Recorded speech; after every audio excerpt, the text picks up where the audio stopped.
Apa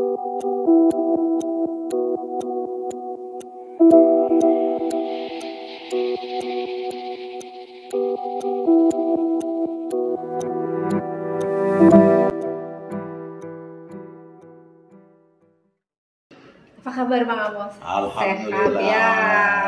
Cuacanya sangat mendung banget ya Bang Amos ya hari ini ya. Iya, semendung politik bangsa Wah, negeri ini. bener banget. Hujannya nggak udah-udah. Iya. Kayak musim politik gini hari Bang Amos. Ya nggak sih, sekarang tuh menjamur banget nih Bang Amos. Politik-politik di Indonesia kan banyak partai baru tuh. Oh, jadi mau kita bahas partai baru ya? Nah, itu dia yang kita pengen. Gimana Apa nih? menurut Bang Amos nih? Kan sekarang lagi banyak nih partai-partai baru yang bermunculan.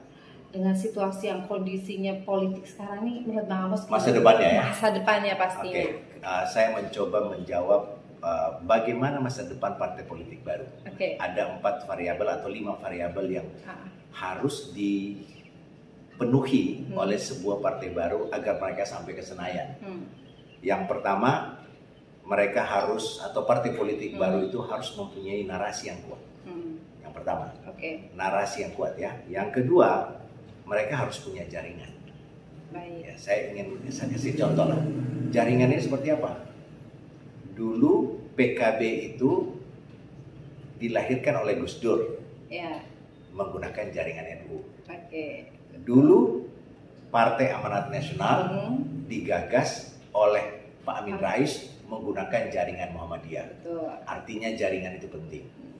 Yang ketiga ini juga adalah kewenangan. Partai politik baru itu hampir semua kan tidak punya kekuasaan, tidak punya anggota DPR dan tidak punya gubernur. Betul. Sehingga mereka untuk memberikan pengaruh masyarakat itu mereka tidak punya. Yang keempat, ini soal media. Media-media ini, media mainstream khususnya, itu ogah memberitakan partai-partai baru. Bukan cuma karena tidak ada duitnya, mungkin juga narasinya tidak menarik. Oke. Dan tidak ada gagasan baru. Dan yang terakhir, uang. Waduh. Ini penting sekali. Ada 5 variabel ini. Nah, dari partai baru yang saya lihat yang cukup mempunyai 5 variabel itu. 5 variabel itu hanya ada 2 partai. Dari 5 variabel, mereka cuma punya 1 variabel. Namanya Partai Gelora. Di sana ada Fahri Hamzah, kemudian di sana juga ada Anies Mata. Narasinya bagus. Kemudian di Partai Umat, di sana ada Pak Amin Rais. Itu narasinya cukup ya. Persoalan nanti Pak Amin Rais itu akan menimbulkan pro kontra, itu persoalan lain. Karena memang Partai Umat sudah punya pasar yang memang yang ingin disasar. Nah, kalau partai-partai di luar itu saya tidak melihat ada narasi yang kuat. Sehingga hanya 2 partai yang saya lihat punya harapan untuk ini, tetapi harus memenuhi 5 variabel. Mereka cuma punya 1.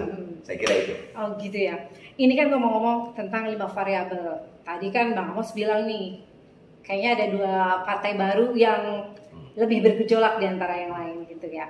Selain nih, tadi Bang Amos bilang 2 variabel, satu variabel ini sudah mereka miliki.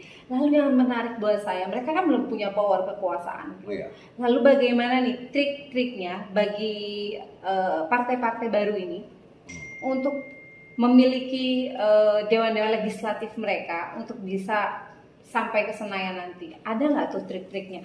Biar mereka harus memiliki kekuatan, bagaimana untuk bisa menggiring masyarakat untuk memilih caleg-calegnya paling tidak seperti itu?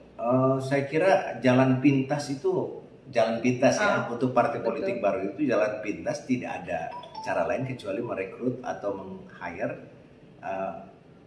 tokoh masyarakat yang populer, baik itu artis ataupun tokoh-tokoh masyarakat yang ada di daerah. Dan saya kira kalau untuk itu mungkin relatif mudah untuk calon anggota DPRD kabupaten kota maupun provinsi. Tetapi kalau untuk tembus ke Senayan, saya kira 5 variabel ini penting. Wajib ya. Kalau cuma untuk kabupaten kota mungkin bisa lolos, tapi kalau untuk ke Senayan berat.